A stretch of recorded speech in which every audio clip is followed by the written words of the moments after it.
Greetings gamers, Tim here again today, and today is August 26th, 2015, and that is day 26 of RPG-A-Day.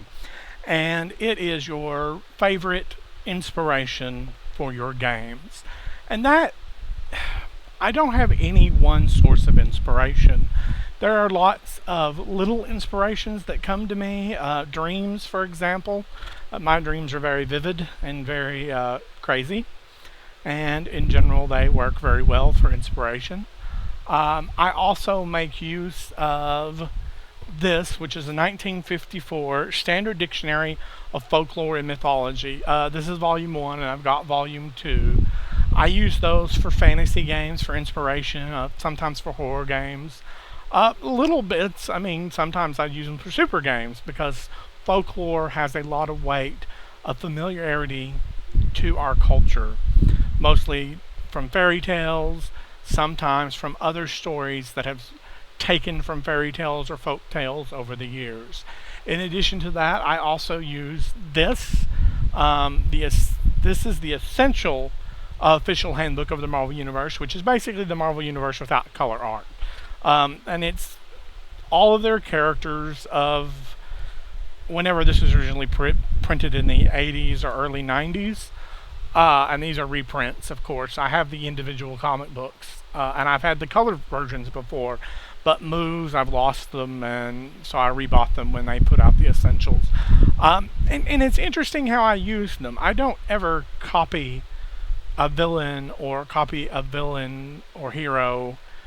You know, I don't copy them. I get my own inspiration and create something. But reading the origins of some heroes and villains gives me ideas for origins, for plots. For example, heroes may be invited to watch a test of some new device, and the device goes wrong, and boom, there's a new super being. Now that can be a villain origin, a hero origin, just a threat of nature origin, essentially. But I use that kind of information for plotting and building stories around the characters. It's really common in Marvel for science accidents to happen, for example. So I utilize that quite a bit in my superhero games, is that people are pushing the edges of science even farther in superhero universes than they are in our universe.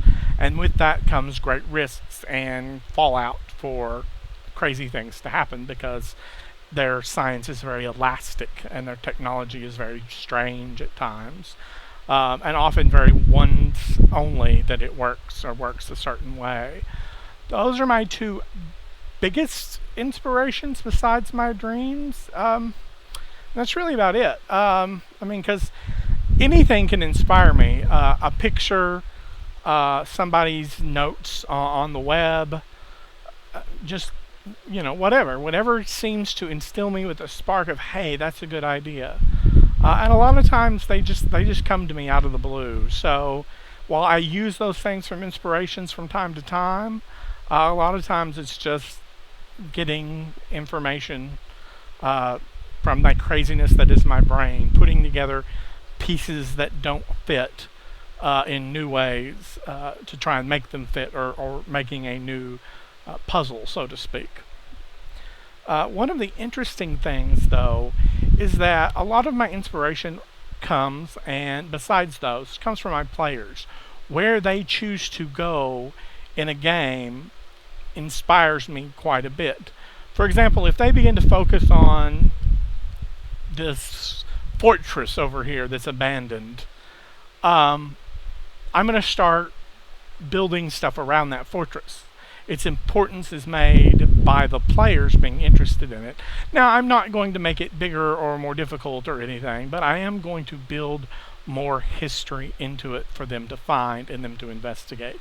If there's a supervillain that they find particularly annoying and troublesome for their particular sort of powers that they really hate, he's going to be, or she is going to be, the one that shows up regularly, just so I can push their buttons and get them to hate that fictional character, because it's fun that way.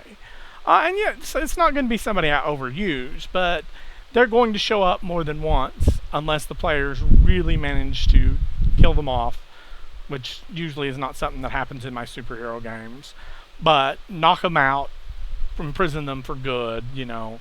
And that's the nice thing about superhero games versus comic books is I can always create new villains, and I have an open-ended, you know, I can always create new villains to fill different roles. I don't have to keep bringing back people because of uh, property, because I own the property, or because of, you know, they have to show up at some point to keep their intellectual property, um, or because that villain hasn't been seen in a while and fans really love it. You know, if the villains work, of course they're going to be able to escape sometimes, but I don't overuse that because that frustrates the players. But my inspirations really, they're broad, they come from crazy things, and they often come from unconnected things.